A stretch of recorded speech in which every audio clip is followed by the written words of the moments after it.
السلام علیکم، آپ دیکھ رہے ہیں ہو کیا رہا ہے۔ میں ہوں Faisal Abbasi, group editor 92 news. Irshad Ahmed Arif سب ساتھ ہیں، شکریہ ارشاد صاحب آپ کا۔ ڈونلڈ ٹرمپ صدر منتخب ہونے کے بعد اب باضابطہ طور پر انہوں نے جنوری میں یہ حلف اٹھانا ہے۔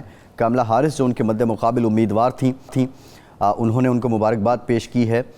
کل جو ایک سپیچ سامنے آئی تھی ڈونلڈ ٹرمپ کی، انہوں نے جنگ ختم کرنے کا اعلان کیا تھا۔ اب سوال یہی ہے، پوری دنیا میں میڈیا یہی ڈسکس کر رہا ہے کہ ڈونلڈ ٹرمپ کی ترجیحات کیا ہوں گی۔ ڈونلڈ ٹرمپ کو یہ بھی اعزاز حاصل ہے کہ وہ اب کی بار جب حلف اٹھائیں گے تو سب سے زیادہ امریکہ کے عمر رسیدہ شخص ہوں گے، عمر رسیدہ صدر ہوں گے۔ اور اس کے ساتھ ساتھ پاکستان کی طرف سے پاکستان کے دفتر خارجہ کے ترجمان نے آج کہا ہے کہ امریکہ کی پاکستان کے اندرونی معاملات میں قیاس آرائیاں بے بنیاد ہیں، غلط ہیں۔ پاکستان امریکہ کا پارٹنر اور دوست ہے۔ پاکستان کے جو پولیٹیکل حالات ہیں اس تناظر میں ڈونلڈ ٹرمپ کی جو وکٹری ہے اس پر سوشل میڈیا پہ بہت زیادہ بات ہو رہی ہے۔ دفتر خارجہ تو اس قیاس کو غلط کہہ رہا ہے، لیکن کیا واقعتاً یہ جو باتیں ہیں یا پاکستان تحریک انصاف کی طرف سے جو کوششیں رہی ہیں امریکہ کے اندر بھی، کیا وہ رنگ لائیں گی؟ یہ بنیادی نقطہ ہے، آج کے پروگرام میں ہم اس پہ بات کریں گے۔ دوسرا کلیدی مسئلہ یہ ہے، معاملہ یہ ہے کہ پاکستان میں کیا کوئی منی بجٹ آنے والا ہے؟ حکومت تو اس کی تردید کر رہی ہے، لیکن IMF کے ساتھ معاملات کس ڈگر چل رہے ہیں، یہ بھی ایک بنیادی نقطہ ہے۔ اور پاکستان کی معاشی حالات، معاشی اشاریے جو بہتر ہونا شروع ہوئے ہیں، اس میں اب یہ تسلسل کیسے قائم رہے گا، اس پر بھی بات کریں گے۔ پاکستان انٹرنیشنل ایئر لائن بیرون ملک پاکستانیوں کی کمپنی نے آفر کی ہے کہ جو تقریباً 250 ارب روپے کی لائبلٹیز ہیں ان کو ادا کر کے 60% حصص جو ہیں وہ 125 ارب روپے میں وہ خریدنے کے لیے رضامند ہیں۔ اور ایک اخبار کی رپورٹ کے مطابق اس ضمن میں انہوں نے جو وزیر نجکاری ہیں، وزیر دفاع ہیں، وزیر ہوابازی ہیں، ان کو خط بھی لکھ دیا ہے۔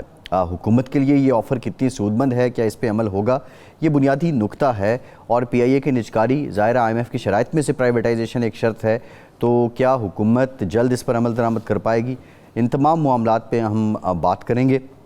ارشاد صاحب، جو کلیدی نقطہ ہے ٹرمپ کی جیت ہے، پاکستان کے دفتر خارجہ کی جو اسٹیٹمنٹ سامنے آئی ہے، انہوں نے اس کو کیٹاگوریکلی ڈینائی کیا ہے، یہ صرف قیاس ہے، افواہیں ہیں، ایسا کچھ بھی نہیں ہے۔ پاکستان کے اندرونی معاملات میں امریکہ مداخلت نہیں کرے گا۔ یہ ضرورت کیوں پیش آ رہی ہے اور یہ قیاس کیوں ہو رہا ہے کہ ٹرمپ آ جائے گا اور اس کے بعد حالات بدل جائیں گے؟ پہلی بات تو یہ ہے کہ عباس صاحب، اس تردید سے ہی معاملہ جو ہے نا تھوڑا سا لگتا ہے کہ دال میں کالا ہے، کیونکہ PTI نے آفیشلی کوئی ایسی بات نہیں کہی جس سے یہ لگتا ہو کہ ان کی واقعی کوئی توقعات وابستہ ہیں اور وہ کوئی مداخلت ہونے لگی ہے۔ نہ ٹرمپ کے کسی مشیر نے، نہ کسی ان کے قریبی ساتھی نے یہ بات کہی ہے، تو تردید کیوں ہو رہی ہے؟ اور دو دن سے کم از کم آپ بھی دیکھ رہے ہیں، میں بھی خواجہ آصف صاحب اور رانا ثناء اللہ صاحب اور جاوید لطیف صاحب اور کئی اور لوگ جو ہیں وہ بڑے بے چین سے ہیں۔ تو اب یہ بے چینی کیوں ہے؟ دفتر خارجہ دیکھیں نا، کوئی سیریس معاملہ ہو تو اس کی تردید وہ کرتا ہے نا۔ سوشل میڈیا پہ تو باتیں ہر طرح کی چل رہی ہوتی ہیں، تو ان کی تردید تو نہیں کی جاتی۔ تردید کرنے کا مطلب یہ ہے کہ کوئی نہ کوئی شاید کہیں کوئی شک ہے کہ کوئی پریشر آ سکتا ہے یا کوئی ایسی بات ہو سکتی ہے جس کی تردید لازمی ہے۔ حوصلہ دینا ہے حکومت کو، حکومت کے زعماء کو کہ نہیں کوئی نہیں، ایسا کوئی معاملہ نہیں ہے۔ تو میرا تو خیال ہے کہ یہ اگر تو کوئی ایسی بات ہے ہی نہیں سرے سے تو اس کی تردید کی ضرورت بھی نہیں تھی۔ PTI کے جو مرکزی ترجمان ہیں شیخ وقاص اکرم، انہوں نے بھی کہا ہے کہ ٹرمپ کے جیتنے سے ہمیں کوئی فائدہ نہیں ہونا۔ نہیں دیکھیں نا، علیمہ خان یہ کہتی ہیں کہ یہ ہمارا کوئی ابا ہے کہ ہم اس سے توقعات لگا کے بیٹھیں۔ کسی اور نے بھی ایسی بات نہیں کی۔ دیکھیں نا، گوہر علی خان کوئی بات کریں، عمر ایوب بات کریں، اسد قیصر بات کریں، کوئی اور بات کرے تو پھر کوئی تردید بھی بنتی ہے۔ تو میرا تو خیال ہے یہ دفتر خارجہ کا رد عمل بھی قبل از وقت ہے، اور اس نے خام خواہ ایک افواہوں کو جنم دے دینا ہے۔ صحیح ہے کہ جس کا مطلب یہ ہے کہ کوئی نہ کہیں نہ کہیں کسی نہ کسی سطح پہ کوئی یا تو پیشگی راستہ روکا جا رہا ہے، یا یہ ہے کہ سیریسلی کوئی بات ہے جس کی تردید لازمی ہے تاکہ لوگوں کو وہ کیا جائے۔ میں نہیں سمجھتا کہ اس کی ضرورت تھی. یہ پی آئی اے والا معاملہ جو ہے یہ دلچسپ ہے. پہلی تو بات یہ ہے کہ النہیان گروپ کیا ہے, ہمیں علم نہیں ہے ابھی تک کہ یہ کون لوگ ہیں. اس میں کچھ معلومات بھی ہمیں حاصل نہیں ہو سکی ہیں, ابھی کوشش کی ہے ہم نے نہیں. اچھا, النہیان گروپ کو یہ پیشکش کرنے کی اب ضرورت کیوں محسوس ہو رہی ہے جب باقاعدہ بڈنگ کا اعلان ہوا؟ یہ عمل جو ہے کئی مہینے سے, یعنی کم از کم 10-11 ماہ سے چل رہا ہے. یہی ایسا ہی ہے نا؟ جی ایسے ہی, سال ہی سمجھ لیں. یہ جب اسٹینڈ بائی ایگریمنٹ ہوا تھا ہمارا, اس وقت اس کے بعد اس کے شرائط میں سے تھا, اور نگران حکومت نے اس کے سارے وہ بنائے تھے. تو اس دوران تو یہ گروپ آیا نہیں. لیکن اگر یہ واقعی کوئی سیریس گروپ ہے تو میرا خیال ہے یہ بہت بڑی پیشکش ہے کہ یہاں ایک 10 ارب کوئی دینے کے لیے تیار نہیں ہے, اور وہ 125 ارب ود لائبلٹیز بھی وہ ایکسپیکٹ 250 ارب روپے کی لائبلٹیز ہیں. ساتھ انہوں نے یہ بھی کہا کہ 30 سے 100% سٹاف کی تنخواہیں بھی بڑھائیں گے اور سٹاف کی چھانٹی بھی نہ کریں. ہاں مطلب مجھے بھئی ایسا گروپ اگر پہلے آ جاتا تو اب تک پی آئی اے کے کم از کم نومبر کی تنخواہیں تو حکومت کو نہ دینی پڑتی. بالکل ٹھیک. تو اس کا مطلب یہ ہے کہ اس گروپ کو بھی اب تو حکومت کو چاہیے کہ بس کسی اور چکر میں نہ پڑے. اب جو خبر بھی آئی ہے وہ پاکستان کے معتبر ترین اداروں کی ویب سائٹ پہ آئی ہے. کسی گروپ نے پیشکش تو کی ہوگی نا, لیکن دیکھنا اب یہ ہے کہ وہ گروپ کیا ہے, اس کی اپنے جو سرمایہ کیا ہے, اس کی مارکیٹ ویلیو کیا ہے, وہ یہ اس کاروبار یہ کر سکتا ہے, کرتا ہے, کرے گا, یہ سارے پہلو دیکھنے پڑیں گے. ویسے تو جو خبر ہے اس کی حد تک بیرون ملک پاکستانیوں کا گروپ ہے, لیکن یہ نہ ہو کہ بندہ ساتھ ہی بیٹھا ہو اپنا ہی کوئی, تو یہ بھی ہو سکتا ہے. پیشکش ایسی ہے, یعنی اچھا حصص بھی 60% وہ 10 ارب سے 11 ارب پہ جانے کے لیے تیار نہیں جو ایک پارٹی ہے. اچھا اس پارٹی نے بھی یہ کہا ہے. اچھا 5 پارٹیاں جو تھیں ان میں سے 2 پارٹیز تو وہ تھیں جن کا ایویشن میں ایک تجربہ ہے. صحیح. اس پارٹی نے بھی ایک اب وضاحتی ایک ٹی وی پروگرام میں بات کی ہے کہ ہم 80 ارب بھی دینے کو تیار ہیں لیکن حکومت ہم سے بات تو کرے. اب وہ انہوں نے بھی ایک وضاحت دی ہے. بہرحال میں سمجھتا ہوں ان کا ٹائم اب گزر چکا ہے, وہ جو ٹائم تھا شاید وہ اب نہیں رہا. سینیٹر ہمایوں محمد صاحب نے کس گروپ نے, جو اکیلا گروپ تھا نہیں, لیکن وہ تو اس میں نیلامی کے دوران ٹی وی پر بیٹھ کے کہا کہ جی ہم تو کوئی بڑھانے کے لیے تیار نہیں ہیں. نہیں, بعد میں ایک ٹی وی پروگرام میں وضاحت دی ہے. اور بہرحال اس پہ ارشاد صاحب بات کریں گے. سینیٹر ہمایوں محمد صاحب نے ہمیں جوائن کیا ہے. ڈاکٹر صاحب thank you for your time. یہ بتائیے اب ٹرمپ صاحب جیت گئے ہیں, آپ کی نظر میں پاکستان امریکہ تعلقات پہ اس کا کیا اثر پڑنا ہے؟ بسم اللہ الرحمن الرحیم. ایاک نعبد و ایاک نستعین. دیکھیں میرا نہیں خیال کہ اس سے کوئی بہت فرق پڑے گا پاکستان اور امریکہ کے تعلقات پہ. وہ اسی طرح ہی رہیں گے, وہ ایک جنرل پالیسی ہوگی, انہوں نے دیکھنا ہے. دیکھیں پاکستان کے ساتھ انفارچونیٹلی پاکستان نے پچھلے 40 سال میں اپنے آپ کو اس جگہ پہ پہنچا دیا ہے جہاں پہ یہ کسی کے لیے یوزفل نہیں ہے. It can be used as something to fetch, کہ جاؤ وہ لا کر دے دو. لیکن اس کے ساتھ تعلقات بنانے سے کوئی فائدہ, اگر فرض کرے اگر کوئی آپ صحیح معنوں میں دیکھیں کوئی ملک وہ پاکستان کے ساتھ تعلقات کیوں بنائے گا؟ پاکستان نے 40 سالوں میں جو ہمارے حکمران رہ چکے ہیں پچھلے 40 سال میں, مینلی پاکستان مسلم لیگ نون اور پیپلز پارٹی, انہوں نے پاکستان کے لیے کیا کیا ہے؟ پاکستان کی ایسی کیا چیز ہے پاکستان کے اندر کہ جس کے لیے کوئی آ کے ہمارے ساتھ تعلقات اچھے بنائے گا؟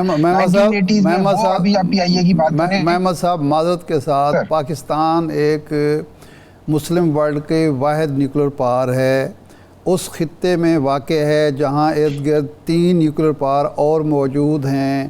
اس کی ایک جیو اسٹریٹجک پوزیشن ہے, یہ ساری دنیا اس کو مانتی ہے. تو آپ کہہ رہے ہیں اس کی کوئی حیثیت ہی نہیں ہے. دیکھیں میری بات سنیں, آپ بالکل صحیح کہہ رہے ہیں. پاکستان سب سے بڑا جو پاورفل جو فوج جس کی ہے, پاکستان جو جیو پولیٹیکل سچویشن ایک ایسی جگہ پہ ہے کہ جہاں پہ ہر طرف سے ہے, اس طرف سینٹرل ایشیا, نیچے گرم پانی ہے, اس طرف یہ, اس طرف وہ ہے, تیل کے خزانے. Let's come to the practical world. Practical world میں what is happening in Pakistan? کیا ہو رہا ہے؟ نہ پاکستان میں کوئی سچ بولتا ہے، نہ پاکستان میں قانون ہے، نہ پاکستان میں آئین ہے، نہ پاکستان میں کسی کی رسپیکٹ ہے، کسی ایماندار بندے کی رسپیکٹ نہیں ہے. جو ایماندار بندہ ہے اس کو ہم کہتے ہیں یا کیا بیوقوف آدمی ہے.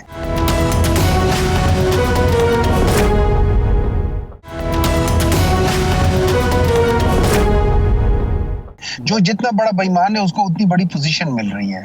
جو جس طریقے سے ہم لوگ جوڈیشری کے اندر جوڈیشری کو ہی انڈرمائن کر رہے ہیں، جس طریقے سے ہم پاکستان کے ایک ایک سسٹم کو انڈرمائن کر رہے ہیں، کون اس طرح کی جگہ پہ فیل کرے گا کہ یار میں آگے کرتا ہوں؟ وہ لوگ کیا کریں گے؟ وہ جا کے انڈیا نے اپنے آپ کو کہاں پہنچا دیا؟ 1980 میں پاکستان سے زیادہ غریب تھا انڈیا. یہ آج انڈیا کہاں ہے؟ محمد صاحب یہ اسی 40 سال کے عرصے کی بات ہے جب آپ کے لیڈر امریکہ گئے تھے، ڈونلڈ ٹرمپ سے ملاقات ہوئی تھی، اور اس کے بعد واپس آ کے انہوں نے کہا تھا کہ میں ایسا فیل کرتا ہوں کہ میں ورلڈ کپ ایک دفعہ پھر جیت کے آیا ہوں. تو پاکستان کی کوئی اہمیت تھی تو ورلڈ کپ وہ جیت کے آئے تھے، پاکستان کے ہی وزیر اعظم کے طور پر ورلڈ کپ جیتا تھا انہوں نے. دیکھیں آپ کو پتہ ہے کہ پچھلے 3.5 سالوں میں پاکستان جب سے ہمارے اوپر بھکاری لیڈر ہے، پاکستان سب سے زیادہ بھکاریوں کو ایکسپورٹ کر رہا ہے. ڈو یو نو دیٹ کہ پاکستان سب سے زیادہ بھکاریوں کو سعودی عرب نے پاکستان سے دبئی نے پاکستان سے ویزے بند کرنے شروع کر دیے ہیں. بغیر بیوی کے آپ کو ویزا ہی نہیں ملتا، اور اگر آپ ویزے لے لو اور سینیٹر صاحب کر دیتے ہیں. دیکھیں یہ اپنی جگہ پہ یہ حقائق ہیں. ہمارا جو سوال ہے وہ یہ ہے کہ اب دو چیزیں. ایک سوال تو یہ ہے کہ ٹرمپ کیا امریکہ جو ہوگا وہ پاکستان کے ساتھ کیسے ڈیل کرے گا، کیا اثرات مرتب ہوں گے. دوسرا یہ ہے کہ آپ کے ہی لوگوں نے یہ تاثر پھیلایا، خاص طور پر جو بیرون ملک بیٹھے ہوئے ہیں، وہ یہ کہہ رہے ہیں کہ جی ٹرمپ نے ہم سے وعدہ کیا ہوا ہے کہ وہ اقتدار میں آنے کے بعد، الیکشن جیتنے کے بعد آپ کے لیڈر کی رہائی کے لیے کوشش کریں گے. تو اس تاثر میں کس حد تک حقیقت ہے اور آپ کتنے پر امید ہیں؟ اچھا دیکھیں، اس طرح ہے کہ ٹرمپ نے اپنے ووٹرز کے ساتھ ایک پرومس کیا. انہوں نے ایک ٹیلی ویژن پروگرام یا کسی جگہ پہ جو ہم سب نے سنا ہے، انہوں نے کہا ہے کہ میں اگر جیتا تو میں یہ کروں گا. وہ ٹرمپ جانے اور ٹرمپ کے ووٹرز جانے، ان کے لوگ جانے. ٹرمپ نے مسلمانوں کے ساتھ یہ وعدہ کیا ہے ووٹ لینے کے لیے کہ وہ فلسطین کے اندر، غزہ کے اندر یہ لڑائی بند کرے گا. اس نے اوروں سے وعدہ کیا. اس نے اپنے الیکشن کمپین میں بہت ساری چیزیں وعدے کیے. Just like any other politician اس نے بھی وعدے کیے ہیں. اب فرق یہ ہے کہ وہاں پہ جب وہ لوگ جب کمیلا ہار گئی تو اس نے ایک آنریبل طریقے سے اپنی ہار کو ایکسیپٹ کیا. اس نے الیکشن کمیشن کے ساتھ مل کے اگلے دن وہ نہیں چینج کی ہے. اس نے وہ ساری چیزیں نہیں کی جو یہاں پہ ہوئی ہیں. تو وہاں پہ اگر اس طریقے سے بات ہوتی ہے، ایک اس نے کہا کہ میں آنریبل طریقے سے اپنی ہار مانتی ہوں، تو یہاں پہ تو کوئی آنریبل طریقے سے مانتے ہی نہیں ہے، سوائے 3 4 5 ایسے ہمایوں صاحب گزارش یہ ہے سر، سوال دیکھیں، بات یہ ہے ہمایوں صاحب، بات یہ ہے اب آپ کا ایک پارٹی نیریٹو، پارٹی ایجنڈا، آج کا پارٹی کنٹینٹ اپنی جگہ ہوگا. ہم آپ سے گزارش یہ کر رہے ہیں سینیٹر صاحب، ہم آپ سے گزارش یہ کر رہے ہیں جو ریلیونٹ کویسچن ہے اس کو اگر آپ آنسر کریں تو آسانی ہو جائے گی. سوال یہ ہے کہ یہ جو تاثر ہے پی ٹی آئی کے حلقے جو تاثر دے رہے ہیں کہ ٹرمپ آئے گا اور آپ کا لیڈر باہر آ جائے گا اور پاکستان میں آ کے معاملات میں وہ مداخلت کرے گا یا کوئی فون کال آئے گا، جبکہ علیمہ خان اس کو تردید کر رہی ہیں. انہوں نے کہا کہ ٹرمپ کوئی ابو تو نہیں ہے ہمارا. تو کیا ہے حقیقت، کیا ہے؟ کیا میں بتاؤں نا، میں ان کے اوپر نہیں بیٹھا ہوا اور نہ کسی کو بیٹھنا چاہیے. میں اس کے اوپر نہیں بیٹھا ہوا. وہ اگر ٹرمپ نے کسی کو پرومس کیا تو وہ ٹرمپ کا پرومس ہے، ان لوگوں سے پرومس ہے. اس کا ہم سے پاکستان تحریک انصاف کے یہاں کے جو پاکستان کے اندر ہے ان سے کوئی تعلق ہونا نہیں چاہیے، ہے نہیں. وہ اپنی جگہ پہ دیکھیں، سفارتی طور پہ اگر وہ لوگ کچھ کرتے ہیں اپنے طور پہ کرتے ہیں کیونکہ اس نے اپنے لوگوں سے پرومس کیا، اس کا میں کچھ کہہ نہیں سکتا. لیکن otherwise I don't think so there should be anything like that. وہ ان کا آگے بڑھتے ہیں. انہوں نے اپنے جو ہم نے سنا ہے انہوں نے یہ کہا ہے کہ اگر وہ آ جائیں گے تو وہ عمران خان کے لیے بات کریں گے، بس یہ اس نے کہا ہے. چلو آگے بڑھتے ہیں جی. یہ فرمائیں کہ اب 9 نومبر آ گیا، آپ کی کیا تیاریاں ہیں اور یہ جلسے کا کیا مقصد ہوگا؟ یہ جلسہ ہوگا، یہ دھرنا ہوگا، یہ کب تک جاری رہے گا؟ دیکھیں اس طرح ہے، جو مجھے سمجھ آئی، ابھی مجھے اس کا فل ڈیٹیلز نہیں پتا، لیکن جو مجھے سمجھ آئی ہے وہ یہ ہے کہ ہم لوگ جو ظلم ہو رہا ہے پاکستان تحریک انصاف کے ساتھ، ہم اس کے خلاف پہلے بھی نکلے تھے، اب بھی نکلیں گے. اس دفعہ ہم لوگ میرا نہیں خیال جو وہاں پہ بات بن رہی ہے کہ ہم کوئی جلسہ کریں گے یا ہم کریں گے، ہم وہاں آ کے مطلب ایک قسم کا آپ یہ سمجھ لیں کہ دھرنا کریں گے یا ایک قسم کا ہم اس طرح احتجاج کریں گے کہ جب تک ہمیں ہمارا حق نہیں ملے گا. اور کیا ہے دیکھیں، ہم مثال دیتے ہیں جب ہم پیرالل کھینچتے ہیں امریکہ کے ساتھ. امریکہ کے اندر جب ہم نے سنا ہے کیپٹل ہل کے بارے میں، تو کیپٹل ہل میں فوراً ہی انہوں نے وہ سی سی ٹی ویز نکالے. جن لوگوں نے جو توڑ پھوڑ کی تھی اور سامنے پہچانے گئے تھے ان کو سزا مل گئی. جن لوگوں نے کچھ نہیں کیا تھا، ان کا نام یا ان کے جیو فینسنگ وغیرہ بھی تھی، ان کو کوئی سزا نہیں ملی. ہم تو یہ پہلے دن سے کہہ رہے ہیں کہ اگر آپ کے پاس کوئی پروف ہے تو ان کو سزا دے دو، اگر پروف نہیں ہے تو ان کو چھوڑ دو. That's all, that's as simple as that. یہ ہم کہہ رہے ہیں. اور ہم یہ سمجھتے ہیں کہ ہمارے ساتھ، ہمارے بہت سارے لوگوں کے ساتھ، ڈاکٹر یاسمین راشد صاحبہ کے ساتھ جو کہ تقریباً 80 کے قریب ہیں، ان کے ساتھ ظلم ہو رہا ہے. ان کے ساتھ باقی جو ہیں اعجاز چودھری صاحب کے ساتھ، وہاں پہ سرفراز چیمہ صاحب کے ساتھ، عمران خان کے ساتھ، ہر ایک کے ساتھ ظلم ہو رہے ہیں وہاں پہ. اچھا محمد صاحب یہ فرمائیں کہ ہمیں پنجاب میں تو کوئی خاص تیاری نظر نہیں آ رہی. کتنے لوگ آپ اکٹھے کرنے کا ارادہ رکھتے ہیں یا کتنی توقع کرتے ہیں؟ کیونکہ سلمان اکرم راجہ صاحب تو کہتے ہیں جب تک 4-5 لاکھ لوگ نہیں نکلیں گے ہماری تحریک کا کوئی فائدہ نہیں اور کوئی اس کا اثر نہیں ہوگا. دیکھیں ان پریکٹیکل میں 4-5 لاکھ کی تو بات نہیں کرتا، لیکن میں یہ کہتا ہوں کہ اگر 1 لاکھ بندہ بھی نکل آئے تو 1 لاکھ بندہ بہت ہوتا ہے. 1 لاکھ بندہ بہت ہوتا ہے. مجھے اس لیے پتا ہے کہ جب ہم جلسے ارینج کرتے تھے پی ٹی آئی میں، تو جو 60-70 ہزار کا جلسہ ہوتا تھا یا 1 لاکھ کا جلسہ ہوتا تھا، وہ لوگوں کو سمجھ نہیں آتی تھی کتنا بڑا جلسہ ہے. وہاں پہ ہم لوگ جب کرتے تھے تو ہم اس کے وہ کیا کہہ سکتے ہیں اسے سیٹلائٹ پکچر لے کے پر بندے کے لحاظ سے کہ کتنا بندہ ایک جگہ گھیرتا ہے، اس لحاظ سے ہم دیکھتے تھے. پھر ہم اس لحاظ سے اس جگہ پہ لائٹیں لگاتے تھے. تو ہم بعض دفعہ جب ہم نے 2 لاکھ بندوں کے لیے کیا تھا تو ڈی چوک سے لے کے تو آلموسٹ آپ یہ سمجھے کہ یہ جو سنٹورس کا پل ہے تقریباً وہاں تک بات چلی گئی تھی. یہ ٹھیک ٹھاک بڑی جگہ ہوتی ہے. 2 لاکھ بندہ مذاق نہیں ہوتا، 1 لاکھ بندہ مذاق نہیں ہوتا. 4 لاکھ تو بہت بڑی بات ہے. یہ دیکھتے ہیں ہمایوں صاحب، بہت بڑی بات ہے. ہمایوں صاحب یہ دیکھتے ہیں کہ اب آپ احتجاج کر رہے ہیں، آپ کا آئینی جمہوری حق بھی ہے، لیکن دوسری جانب بلکہ آپ تو پچھلے کئی سالوں سے احتجاج ہی کر رہے ہیں، لیکن کے پی کے میں اساتذہ نکلتے ہیں، ان کو تنخواہیں نہیں ملتی ہیں، اپنے مطالبات رکھتے ہیں اور آپ کی سرکار ان کو معطل کر دیتی ہے. تو اگر آپ کا احتجاج درست ہے تو ان کے احتجاج پہ ان کو معطل کیوں کیا گیا؟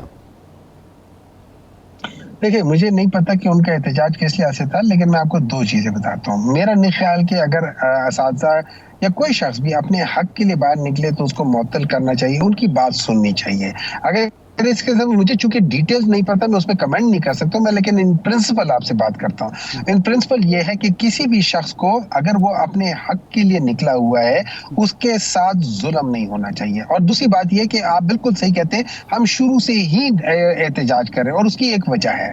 اس کی وجہ یہ ہے کہ اس ملک کے ساتھ جو حشر ہوا ہے اس کے لیے احتجاج کے علاوہ اور کیا کر سکتے ہو. باقی ان لوگوں نے جس طریقے سے ان لوگوں نے ایک سسٹم کے اندر سرے کر گئے، ان لوگوں نے ایک جگہ پہ ہر قسم کے جو کیا کہہ سکتے ہیں جو جن کی کیپیسٹی نہیں ہے ان لوگوں کو وہاں بٹھا دیے. غلط فیصلے ہر جگہ پہ ہو رہے ہیں. تو اس کے لیے احتجاج بھی کرنا ہے، اس کے لیے باہر بھی نکلنا ہے. اس کے لیے ہمیں اپنے آپ کو بدلنا ہے.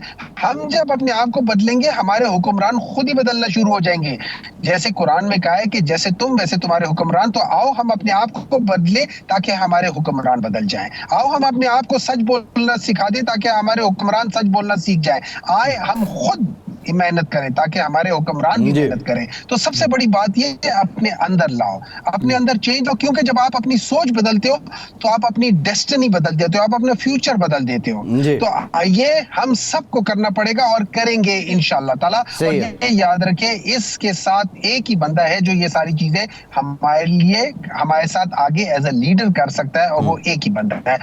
آج اس کو ان لوگوں نے بے جا حب سے بے جا میں رکھا ہوا ہے. اچھا ہمایوں صاحب یہ بتائیں، یہ آپ کا جو نیریٹو ہے، آپ احتجاج کر رہے ہیں، الیکشن ہوا آپ نے احتجاج کیا، اسمبلی میں کیا، باہر کیا، پہلے آپ فارم 47 کی حکومت کہتے رہے، آپ پھر یہ کہتے رہے کہ کچھ سی بی ایمز کیے جائیں تو ہم حکومت کے ساتھ معاملات کریں گے، لیکن ایٹ دا اینڈ آپ کے ہاتھ کچھ آیا نہیں. 26ویں آئینی ترمیم ہوئی، بلاول بھٹو زرداری جو ایک نوجوان لیڈر ہیں، انہوں نے تمام جو سیاسی کابرین ہیں، آپ کی جماعت ہو یا مولانا فضل الرحمان ہو یا باقی لوگ ہوں، اگر میں سادہ الفاظ میں کہوں تو انہوں نے بالکل آپ سب کو آگے رکھا, آگے لگایا اور 26ویں آئینی ترمیم وہ کروانے میں کامیاب ہوئے, اور پولیٹیکلی بھی آپ سمجھتے ہیں کہ آپ کو اس کو نقصان ہے. Why not dialogue? آپ نہیں سمجھتے کہ یہ احتجاج کے بجائے اگر ڈائیلاگ کیا جاتا ہے, بلاول ڈائیلاگ کر کے یہ سب کچھ کر سکتے ہیں, تو آپ کی قیادت کیوں نہیں کر سکتی؟ مجھے ایک بات بتائیں, میں آپ سے ایک سوال پوچھتا ہوں. اگر فرض کرے میں اس 26ویں ترامیم کے لحاظ سے آپ سے پوچھتا ہوں, مولانا فضل الرحمان نے کیا کہا ہے؟ انہوں نے کہا کہ بلاول بھٹو نے انہیں کہا تھا کہ جو چیف جسٹس رہیں گے وہ جسٹس منصور علی شاہ رہیں گے. بلاول بھٹو نے اس کا مطلب ہے مولانا فضل الرحمان سے جھوٹ بولا تھا.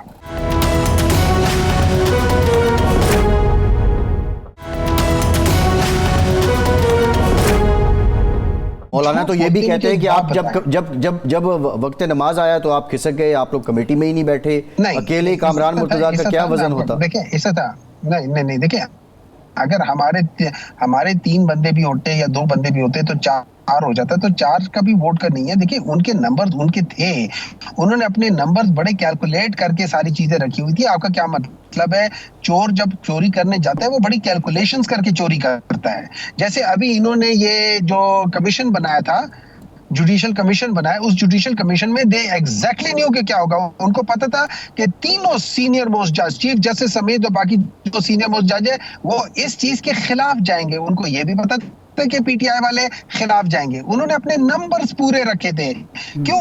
اصل میں تو چیز نمبرز ہے. اخلاق اور ایتھکس کے تو پاکستان میں سوال ہی پیدا نہیں ہوتا, صرف نمبرز ہیں. نمبرز میں اگر آپ کے پاس بیوقوف لوگ 50 ہو گئے تو 50 کی بات مانی جائے گی, عقل مند اگر 10 ہیں تو ان 10 کی بات نہیں یہ فرمائیں, اگر ایماندار 5 ہے تو ان 5 ایماندار والوں کی بات نہیں مانی جائے گی. محمد صاحب, جب پارلیمانی کمیٹی میں جو اصول آپ نے اپنایا ہے کہ چونکہ انہوں نے اپنی مرضی کرنی ہے تو ہم اس میں نہیں بیٹھیں گے, جوڈیشل کمیشن میں سب کو پتا تھا کہ ان کے 7 ووٹ ہیں, آپ اس کمیٹی میں بیٹھ گئے, تو اگر یہاں بیٹھنا جائز تھا تو وہاں کیوں ناجائز تھا؟ اگر وہاں ناجائز تھا تو یہاں کیسے جائز ہو گیا؟ دیکھیں ایسا ہے کہ ہم تو جو بیسک تھی کہ جب مولانا صاحب سے بات ہوئی ان لوگوں سے جو ایگری کر گیا, چونکہ میں اس میں تھا نہیں اس لیے میں آپ کو ڈیٹیل نہیں بتا سکتا کہ کیا ہوا کیا نہیں ہوا, لیکن میں ان پرنسپل کرتا ہوں. جب انہوں نے ان پرنسپل ایگری کر لیا کہ ہاں جی ہم کریں گے, تو ہم لوگوں نے اس چیز کا بوائکاٹ جو بوائکاٹ کیا تھا, ہم نہیں جائیں گے. وہ ہمیں پتا تھا کہ اس کے اندر جو ترامیم ہے, جو 26ویں آئین کے اندر جو ترامیم ہے, ہم ان کے حق میں ووٹ نہیں ڈال سکتے تھے, ہم ڈال ہی نہیں سکتے تھے. اس کی وجہ یہ ہے کہ وہ آئین کی شیکٹ 8 کے خلاف ہے, اس کے اندر جو بیسک حقوق ہے اس کے خلاف ہے. اس کے اندر ہمیں پتا تھا کہ یہ جوڈیشری کو انڈرمائن کر رہے ہیں. ٹھیک ہے, ہم نے مولانا صاحب کے ساتھ چونکہ ہم نے ایک کمٹمنٹ کی تھی تو اس کمٹمنٹ کے لحاظ سے ہم لوگ ان کے ساتھ تھے, لیکن ہم اس کے لیے ووٹ نہیں دے سکتے تھے. وہ ہمارا ایک پرنسپل اصول تھا کہ ہم نے نہیں کیا. میں تو جوڈیشل کمیشن بھی تو اسی 26ویں آئینی ترمیم کے بعد ہے نا ہمایوں صاحب, پارلیمانی کمیٹی جو چیف جسٹس, بالکل یہاں تضاد ہے نا, یہاں بھی تو کمٹمنٹ آپ کی تھی نا. اس میں دیکھیں نہیں تضاد نہیں, اس میں دیکھیں بات ہی ہو جاتی ہے. اس میں تھوڑا بہت چانس ہی ہو سکتا تھا کہ ایک آدھ کوئی لائر یا کوئی ایسا ہو سکتا ہے جہاں پہ شاید ان کو یہ خیال آ جائے کہ یار یہ تو ہمارا ہی ادارہ ہے جس کو ہم انڈرمائن کر رہے ہیں. دیکھیں آپ بعض جگہوں پہ چانس لے لیتے ہو اس لحاظ سے کہ یار یہ تو انہی کے ادارہ ہے, میں اپنے ادارے کو کیسے انڈرمائن کر سکتا ہوں. لیکن ہمیں کیا پتا تھا کہ وہاں پہ کوئی لائر اپنے ساتھ نہیں کھڑا ہوگا. ہمیں کیا پتا تھا کہ کوئی بھی لائر جو ہے وہ اپنے ہی ادارے کو انڈرمائن کرنے کے لیے ووٹ دے دے گا. لیکن بعض جگہ پہ آپ کو چانس لینے پڑتے ہیں. صحیح ہے, ٹھیک ہے. بہت شکریہ سینیٹر ہمایوں محمد صاحب, آپ کے وقت کا ہمیں جوائن کیا ہے. محمد عارف صاحب نے, ریپبلکن رہنما ہیں. بہت شکریہ عارف صاحب آپ کے وقت کا. عارف صاحب یہ بتائیے, جو سوال ہے اور ہم بھی دیکھ رہے تھے کہ کیلیفورنیا سے آپ کو کوئی اوور ویلمنگ رسپانس نہیں ملا, کیوں شکست ہوئی کیلیفورنیا سے ریپبلکنز کو, ٹرمپ کو؟ دیکھیں کیلیفورنیا ڈیموکریٹ سٹیٹ ہے, شروع سے بلو سٹیٹ ہے, شروع سے ڈیموکریٹ ہے, اور اس وجہ سے بھی تھوڑا اس وقت یہاں پر زور نہیں ہے. لیکن لوگ ریئلائز کر رہے ہیں کہ ان کے ایشوز جو ہے ریپبلکن پارٹی کی ریزالو کر سکتی ہے, کیونکہ ریپبلکن پارٹی نہ صرف انڈیویجلس کو ہیلپ کرتی ہے یا بزنسز کو ہیلپ کرتی ہے, بلکہ اس کے بہت اچھے قسم کے مینیفیسٹو ہے جس کو وہ فالو اپ کرتی ہے. ڈیموکریٹس پارٹی جو ہے وہ اس وقت سوائے فائنانس کرتی ہے جنگوں کو اور کوئی ایسے بزنس ایکٹیویٹیز میں انوالو نہیں ہوتی جس سے پراسپیرٹی آئے، امپلائمنٹ آئے اور اکانومی کا پہیہ چلے. تو لوگ ریئلائز کر رہے ہیں اس سفرنگ، جو اکنامک سفرنگ ہو رہی ہے. تو ریپبلکن پارٹی کی طرف لوگ آ رہے ہیں اور ڈیموکریٹ تھوڑا سا لوگوں کو جو ہے اس وقت وہ کوآپریٹ نہیں کر رہے جیسے ہونا چاہیے تھا. اچھا یہ فرمائیں کہ ٹرمپ صاحب نے اپنی سپیچ میں جو وکٹری سپیچ کی، انہوں نے کہا کہ میں جنگیں ختم کراؤں گا اور میں نے پچھلے دور میں کوئی جنگ شروع نہیں کی، اور کریڈٹ ان پہ ہے کہ افغانستان میں جو ڈائلاگ کا عمل تھا انہوں نے شروع کیا تھا. یہ بتائیں کہ بینگ مسلم اور ایک ریپبلکن پارٹی کے ممبر کے طور پر یہ فرمائیں کہ غزہ کے بارے میں اس کی ترجیحات کیا ہیں؟ کیا وہ یہ چاہیں گے کہ نیتن یاہو وہاں حماس کا خاتمہ کر دے، حزب اللہ کا خاتمہ کر دے اور پھر جنگ بند کر دے، یا جس طرح پہلے انہوں نے کہا تھا کہ میں کامیاب ہوتے ہی جنگ بند کراؤں گا، تو اب واقعی وہ بند کرائیں گے جنگ اور موجودہ سٹیٹس کو برقرار رکھتے ہوئے جنگ بند کرائیں گے، 2 اسٹیٹ تھیوری کو آگے بڑھائیں گے؟ دیکھیں جو ڈونلڈ ٹرمپ صاحب ہیں ان کا تو یہ ہے شروع سے موٹو کہ first America, he wants to concentrate on America, he wants to make America great again. تو ابھی ان کا جو سلوگن ہے وہ امریکہ گریٹ کی بجائے ابھی مزید وہ کہتے ہیں we want to make the whole world great. تو اس میں وہ ہمیشہ پیس کی بات کرتے ہیں اور وہ کسی بھی طرح کی ویسٹ جو ہے، چاہے وہ ہیومن ریسورسز ہوں، چاہے وہ فائنانس ہو، وہ کسی طرح کا ویسٹ نہیں چاہتے. وہ پروڈکٹیوٹی چاہتے ہیں اور فائنینشیل جو ہے چیزوں کے اوپر ان کا جو ہے وہ ہے پورا دھیان فائنینشیل چیزوں کے اوپر. تو وہ کسی طرح کی جنگ یا کسی طرح کی وار کے حامی نہیں ہیں. شروع سے ان کا ایجنڈا یہی ہے کہ ہم کسی طرح کی بھی جنگ ہو، چاہے وہ یوکرین کی ہو، چاہے وہ غزہ کی ہو، اور اس کو ہم انکریج نہ کریں، اس کو سپورٹ نہ کریں، اور ہم امریکہ کی اکانومی، امریکہ کے لوگوں کا معیار زندگی جو ہے اس کو زیادہ پریورٹی دیں. تو ہمیشہ سے وہ پیسفل رہے ہیں اور وہ وار کو ہمیشہ انہوں نے کہا ہے وار از ویسٹ آف امریکن ریسورسز. تو وار جو ہے وہ ریئلی اس کے حق میں نہیں ہے، بلکہ وہ جتنی بھی دنیا میں یہ تو پوائنٹ سمجھ آ گیا. اب وہ غزہ کے بارے میں ان کی پالیسی کیا ہوگی؟ وہ فوری جنگ بندی کا مطالبہ کریں گے اور منوائیں گے نیتن یاہو سے، کیونکہ وہ منوانے کے لیے ضروری ہوگا کہ آپ اسلحہ ان کا بند کریں، پیسے ان کے بند کریں، وہ مان جائیں گے. اگر وہ اسلحہ بھی جاری رہے، پیسہ بھی جاری رہے تو وہ نہیں مانے گا. تو یہ اس طرح بند کرائیں گے یا نیتن یاہو کو موقع دیں گے کہ حماس کی کمر مزید توڑ دیں، حزب اللہ کو ختم کر دیں، ایران کے خلاف بھی جو کچھ کرنا ہے اس کے بعد جنگ بند کرا لیں گے؟ اسٹریٹجی کیا ہوگی آپ کی نظروں میں؟ دیکھیں انہوں نے پرومس تو یہ کیا ہے کہ مسلم کاکس اور ہم سب نے جو یہاں کے امریکن مسلم ہیں ان کو سپورٹ کیا ہے، اور اس سلسلے میں انہوں نے پرومس تو یہی کیا ہے کہ وہ کسی طرح کی جنگ نہیں چاہتے، وہ پیس چاہتے ہیں، اور جو بھی امریکن پالیسیز ہیں ان میں اگر جنگ شامل ہے تو اس کو ہم انکریج نہیں کرنا چاہتے. لیکن کسی بھی طرح کا اسپیسیفک جو کنٹرول ہے وہ خالی پریزیڈنٹ کے ہاتھ میں نہیں ہوتا. آپ کو پتہ ہے کہ کانگریس کو ساتھ لے کے چلنا پڑتا ہے. تو اس سلسلے میں یہ ہے کہ ان کی پوری کوشش ہے کہ کسی بھی طرح کی جنگ کو انکریج نہ کیا جائے، سپورٹ نہ کیا جائے، چاہے وہ غزہ کی ہو، چاہے یوکرین کی ہو یا کسی اور طرح کی.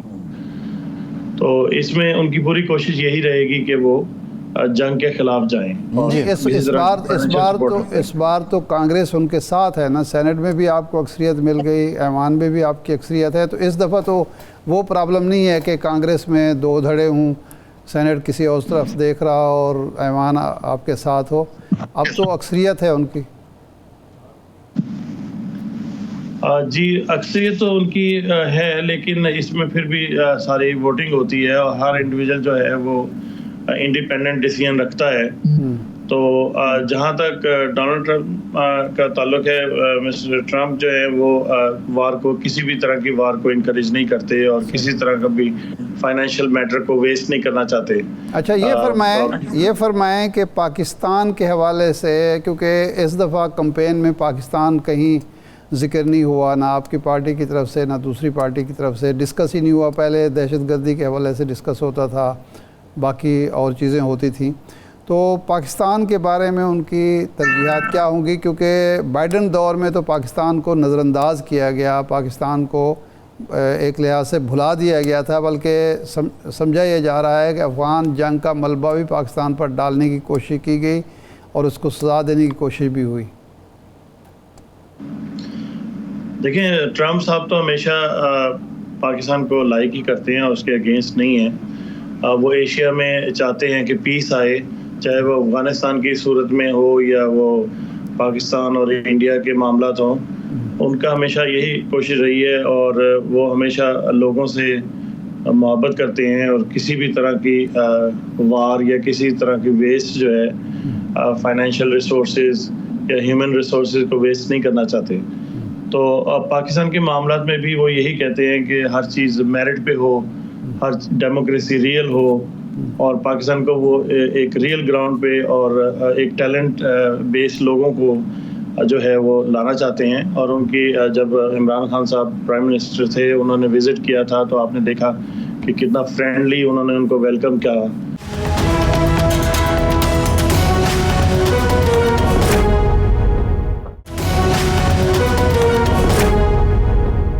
اچھا یہ بتائیں عارف صاحب کہ پہلے آپ پیس اینڈ فریڈم پارٹی میں تھے، اب آپ ریپبلکنز کا حصہ ہیں، 2 پارٹی سسٹم ہے، باقی بھی کینڈیڈیٹس تھے، لیکن یہ دنیا بھر میں جمہوریت بھی ایوالو ہو رہی ہے، سسٹم بھی ایوالو ہو رہا ہے، لیکن یہ 2 پارٹی سسٹم آپ سمجھتے ہیں کہ امریکہ میں مزید چلے گا؟ جو باقی پارٹیز ہیں، جس طرح آپ نے یہاں سے سوئچ کیا دوسری پارٹی میں ریپبلکنز میں آ گئے، کیا ریزن ہے کہ کوئی تھرڈ فورس سامنے نہیں آ پاتی؟ اور گرین پارٹی کو اس دفعہ کچھ وہ بڑھی ہے آگے، یا وہی ہے جہاں پچھلے 10-20 سال میں تھی؟ دیکھیں، آپ جانتے ہیں کہ پاکستان میں بھی 2 پارٹی سسٹم ہی آلموسٹ، پیپلز پارٹی ہے یا مسلم لیگ نون ہے، اور ابھی تھرڈ پارٹی جو ہے وہ آئی ہے کچھ عرصے پہلے، جو پی ٹی آئی ہے۔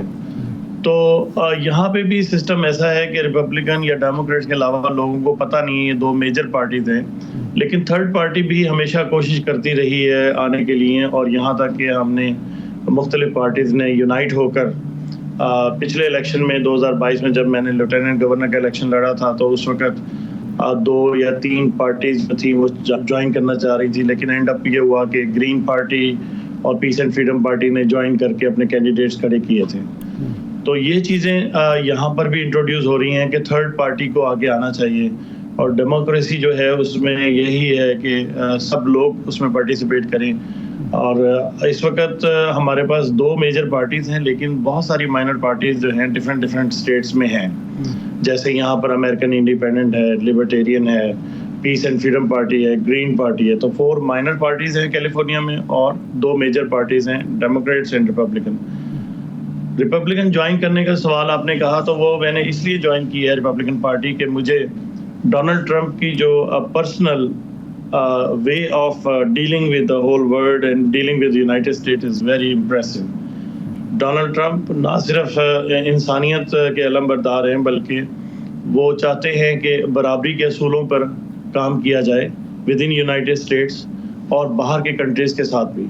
ان کا ایجنڈا بہت ایک سنسیئر اور امپارشل ہے، اور وہ اکانومی کو پریورٹی دیتے ہیں، امریکہ کو پریورٹی دیتے ہیں۔ بینگ امریکن ہم ان کو اس لیے لائک کرتے ہیں کہ وہ لوگوں کے ساتھ کھڑے ہیں اور لوگوں کو امپلائمنٹ، خوشحالی، پیس یہ بانٹنا چاہتے ہیں، تو اس لیے میں نے ریپبلکن پارٹی جوائن کی۔ نہیں اچھا یہ فرمائیں کہ یہ آپ نے عمران خان کا بھی ذکر کیا پچھلے دورے کا، یہاں ایک ساجد تارڑ صاحب ہیں آپ کی پارٹی کے، وہ بلکہ پہلے تو دعویٰ کرتے تھے میں مشیر رہا ہوں، لیکن اب وہ مشیر تو نہیں ہے، لیکن وہ کہتے ہیں کہ جی مسلمز کو میں نے ریپبلکن میں بہت زیادہ آگے بڑھایا ان کے کاز کو۔ وہ تو کہتے ہیں کہ جی کوئی ٹرمپ کی کوئی ہمدردی نہیں ہے، کوئی ایسا ذکر اذکار نہیں ہے، لیکن بعض لوگ یہاں بڑا پروپیگنڈا کر رہے ہیں کہ ٹرمپ کے آنے کے بعد عمران خان کی رہائی ہوگی اور حالات تبدیل ہوں گے، تو آپ سمجھتے ہیں کہ ایسی کمٹمنٹ ہے ٹرمپ کی؟ دیکھیں، ساجد تارڑ صاحب کا جہاں تک سوال ہے، ایسٹ کوسٹ میں جو ہے انہوں نے بہت خدمات انجام دی ہیں ریپبلکن پارٹی کے لیے، اور نو ڈاؤٹ کہ he is a very good leader over their.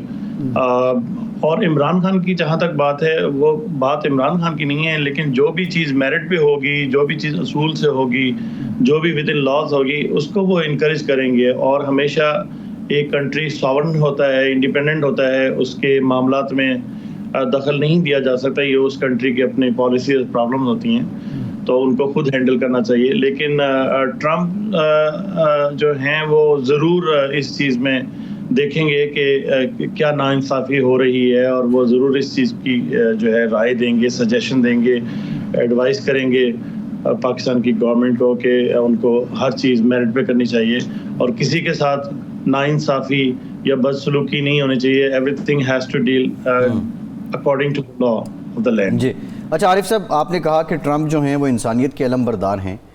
Illegal immigration ان کا بہت بڑا سیاسی پولیٹیکل سلوگن بھی تھا اور اس کے نام پہ انہیں ووٹ بھی ملے ہیں. لیکن یہ جو انلیگل امیگرینٹس ہوتے ہیں یا غیر قانونی طریقے سے جو لوگ ہجرت کرتے ہیں، کوچ کرتے ہیں، یہ تو بصورت مجبوری ہی جاتے ہیں. بہت جنگوں کے مارے لوگ ہیں. ایک کرٹیسزم یہ بھی ہے کہ امریکہ کی چھیڑی ہوئی جنگیں، اس وجہ سے لوگ اپنا گھر بار چھوڑنے پہ مجبور ہیں. کوئی اکنامک مائیگرنٹس ہیں. تو یہ کیسے پھر انسانیت کی علم برداری ہو گئی کہ بے سر و سامان ایک شخص ایک فیملی گھر چھوڑ کے امریکہ داخل ہو رہی ہے اور اس کو روکا جائے؟ اور کل تک تو امریکی یہ کہتے تھے کہ لینڈ آف امیگرینٹس ہے اور ہماری ترقی کا سارا دار و مدار امیگرینٹس پر ہے. اب امیگرینٹس ہی سب سے بڑا ٹارگیٹ ہیں ٹرمپ کے. جی صحیح فرمایا آپ نے. اصل میں یہ مس انڈرسٹینڈنگ ہے ہم لوگوں کی امیگرینٹس کے حوالے سے. دیکھیں امیگرینٹس دو قسم کے ہوتے ہیں، ایک لیگل امیگرینٹس اور ایک انلیگل امیگرینٹس. انلیگل امیگرینٹس وہ ہوتے ہیں جو قانون کی جو ہے پرواہ کیے بغیر، بارڈرز کی پرواہ کیے بغیر وہ انٹر ہوتے ہیں، اور وہ اکنامک، جیسے آپ نے ابھی فرمایا اکنامک مائیگرینٹ. تو اکنامک مائیگرینٹ جو ہے وہ اگر آنے لگیں اور ہم ان کو قانون توڑنے دیں اور ان کو ویلکم کریں کہ آپ لیگل انلیگل جس طریقے سے بھی ڈزنٹ میٹر، تو اس کا مطلب یہ ہے پوری دنیا پھر امریکہ آ جائے گی. تو کوئی بھی کنٹری اپنی ساورنٹی، اپنے بارڈرز، اپنے قانون کو توڑتا نہیں ہے. اگر آپ کے پاس فرض کریں انڈیا سے لوگ آنے لگیں تو آپ ان کو آنے کی اجازت دیں گے، لیکن اگر کوئی ویزا لے کر آئے گا. عارف صاحب یہ کویسچن یہ نہیں ہے. بیسیکلی دیکھیے کہ اکثریت جو لوگ برطانیہ جا رہے ہیں یا امریکہ جاتے ہیں انلیگل مائیگرنٹس، وہ لوگ ہیں کہ جو امریکہ کی چھیڑی ہوئی جنگیں ہیں، جس طرح افغانستان میں جنگ چھیڑی، اس کا میں آپ کو جواب دیتا ہوں. ٹھیک ہے، میں سمجھ گیا سیریا میں بہت سے معاملات ہیں. جواب پہ بھی آ رہا ہوں میں. جی اس کا بھی میں آپ کو جواب دیتا ہوں. پہلے میں آپ کو امیگرینٹ اور نان امیگرینٹ کا ڈفرینشیٹ بتا رہا تھا کہ ہر کنٹری کو یہ رائٹ ہے کہ وہ اپنے بارڈرز کو کنٹرول کرے، اپنے امیگریشن قوانین کے اوپر عمل کروائے، ٹھیک ہے نا، اور انکریج کرے لیگل امیگریشن کو. جیسے کہ وہ امیگریشن کے خلاف نہیں ہے ٹرمپ، وہ انلیگل امیگریشن کے خلاف ہے. اور جہاں تک بات آپ کہہ رہے ہیں کہ اکانومی کی، کہ اکانومی کے سلسلے میں لوگ آتے ہیں تو ان کو ہم ویلکم کرتے ہیں، لیکن وہ لیجٹ ہونے چاہیے، ریئل ہونے چاہیے ریفیوجیز، کہ جو پریشان ہیں اپنا، جن کو جان کا خطرہ ہے. جان کے خطرہ اور اکنامک یہ دو ڈفرینٹ چیزیں ہیں. دیکھیں نا ورلڈ میں تو بہت سارے کنٹری، 57 تو مسلم کنٹری ہیں جو اکانومی ان کی خراب ہے. اب سارے مسلم کنٹریز انلیگل طریقے سے آئیں تو یہ تو کوئی بھی نہیں چاہے گا. یہ تو ہمارے کنٹریز میں بھی کوئی اگر آتا ہے، فرض کریں آپ نے افغانی ریفیوجیز جو ہیں، حالانکہ وہ لیجٹ ہے، ان کو پریشانی تھی، ان کے مسائل تھے، ان کو جان کا خطرہ تھا، ان کا جو ہے ان کا پراپر ایک پرابلم میں گزرے ہیں، لیکن ان کو کتنا ڈپورٹ کیا اگر ان کے پاس پراپر نہیں تھا پیپر ورک. اسی طرح انڈیا نے کتنے لوگوں کو جو ہے سٹیزن شپ جو ہے بل جو تھا کیب سٹیزنشپ یا امینڈمنٹ بل، اس کے ذریعے کوشش کی لوگوں کو، مسلمانوں کو ڈپورٹ کرنے کی. تو ہر کنٹری اپنی ساورنٹی اور اپنے بارڈر کنٹرول کرتا ہے اور لیگل امیگریشن کو انکریج کرتا ہے. جی ٹھیک. بہت شکریہ محمد عارف صاحب آپ کے وقت کا. بھارت کے غیر قانونی زیر قبضہ جموں کشمیر میں، اور جموں کشمیر کی اسمبلی جو 10 سال کے بعد اب وجود میں آئی ہے، اس میں آرٹیکل 370 کی منسوخی کے خلاف متفقہ قرارداد منظور کی گئی ہے. یہ بڑی سگنیفیکنس بات ہے ارشاد صاحب کہ جن لوگوں نے، کشمیر کے لوگوں نے، آل دو الیکشنز بھی جس طرح ہوئے جو آپ کے سامنے ہی ہیں، بی جے پی نے جس طرح آزاد امیدوار کھڑے کر کے اور ساتھ ہی ساتھ اتنی ہیوی فنڈنگ کر کے، لیکن پھر بھی نیشنل کانفرنس وہاں پہ آبویسلی انہوں نے میکسیمم سیٹس لیں. عبداللہ فیملی پھر وزیر اعلیٰ، وزارت اعلیٰ ان کے پاس آئی. لیکن جو یہ قرارداد پیش کی گئی ہے آرٹیکل 370 کی منسوخی، اس کی سگنیفیکنس کیا ہے؟ دوسرا جو قرارداد پیش کی گئی ہے وہ نائب وزیر اعلیٰ سریندر سنگھ نے پیش کی ہے. اب صاحب ایک تو ذہن میں رکھنا چاہیے کہ یہ جو الیکشن تھے، الیکشن میں کشمیری عوام نے اپنی جو ریزسٹنس ہے، اپنی جو آزادی کی جدوجہد ہے، اس کا ایک دوسرا رخ وہ سامنے لائے ہیں. یہ نہیں ہے کہ وہ اب ریزسٹنس سے دستبردار ہو گئے یا انہوں نے اپنی آزادی کی جدوجہد ترک کر دی. انہوں نے ایک راستہ جو ان کو مل رہا تھا وہاں یہ ثابت کیا کہ ہم ابھی بھی بھارت کے خلاف ہیں، بھارت سے آزادی چاہتے ہیں. اور اس کا ثبوت یہ ہے کہ وہاں بی جے پی کو کوئی سیٹ ہی نہیں ملی، بری طرح ناکام ہوئی. جو بھی اس نے کوششیں کی، پیسہ لگایا، گروپنگ کی، وہ جو ہیں گجر اور پہاڑی، وہ ان کے درمیان اختلافات تفریق پیدا کرنے کی کوشش کی، کوئی پیش نہیں چلی. ایک تو یہ کلیئر ہے. دوسرا یہ ہے کہ کشمیری عوام نے یہ ثابت کیا، اور یہ قرارداد اس کا ثبوت ہے کہ وہ لوگ، ان لوگوں کو ہم مجبوراً ہی صحیح ووٹ دیں گے اگرچہ وہ حریت کانفرنس کا حصہ نہیں ہیں، جو 5 اگست کے اقدامات کے مخالف ہیں. چاہے وہ عبداللہ فیملی ہے. محبوبہ مفتی نے بھی اس پہ شکریہ ادا کیا ایوان کا. یعنی محبوبہ مفتی اور مفتی سعید کے خاندان کا جو منافقانہ طرز عمل رہا، اس کا نتیجہ یہ ہے کہ ان کو بھی بری طرح مار پڑی الیکشن میں. بہت شکریہ ارشاد صاحب آپ کا. آج کے پروگرام سے اتنی اجازت دیجیے.